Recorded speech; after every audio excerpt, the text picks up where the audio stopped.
Assalamualaikum warahmatullahi wabarakatuh. Anak sekalian yang solih dan solehah, materi kita, materi yang ketujuh ini adalah beriman kepada malaikat-malaikat Allah. Submateri menerima keberadaan malaikat Allah. Anak-anakku sekalian yang solih dan solehah, ada beberapa cara ketika kita mempelajari materi terkait dengan menerima keberadaan malaikat Allah Subhanahu wa Ta'ala. Yang pertama, yakni kita yakin bahwa setiap perbuatan kita ini selalu diawasi oleh para malaikat Allah.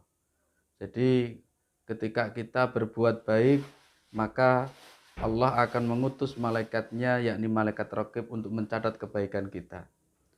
Jika kita berbuat keburukan, maka Allah juga mengutus malaikatnya untuk mencatat keburukan.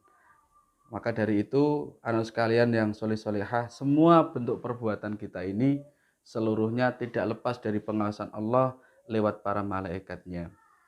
Kemudian anak sekalian yang soleh dan solehah, cara kita menerima keberadaan malaikat Allah yang kedua, yakni kita sering untuk mengingat kepada kematian.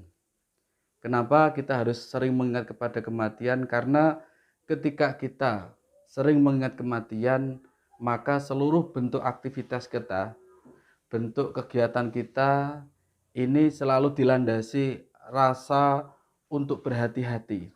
Kenapa? Karena setiap bentuk amal perbuatan kita ini diawasi oleh Allah, kemudian diberikan balasan oleh Allah, dan ini ketika kita meninggal, kita akan menerima balasan tersebut.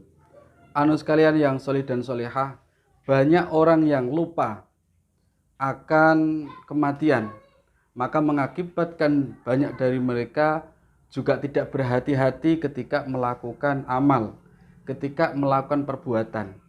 Mereka lupa bahwa segala bentuk perbuatan yang mereka lakukan ini mendapatkan balasan dari Allah. Maka anak sekalian, balasan yang terbaik bagi kita yakni kita mendapatkan balasan surga dari Allah.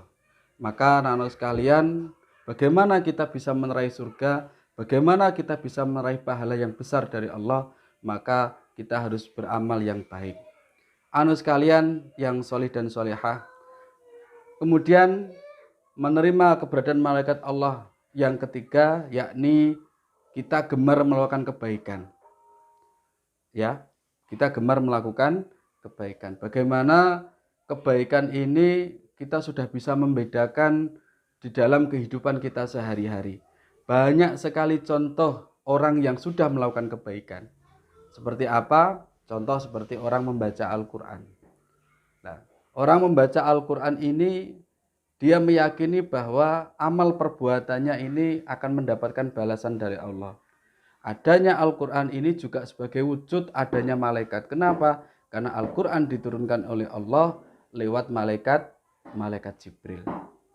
Kemudian kita gemar menolong sesama.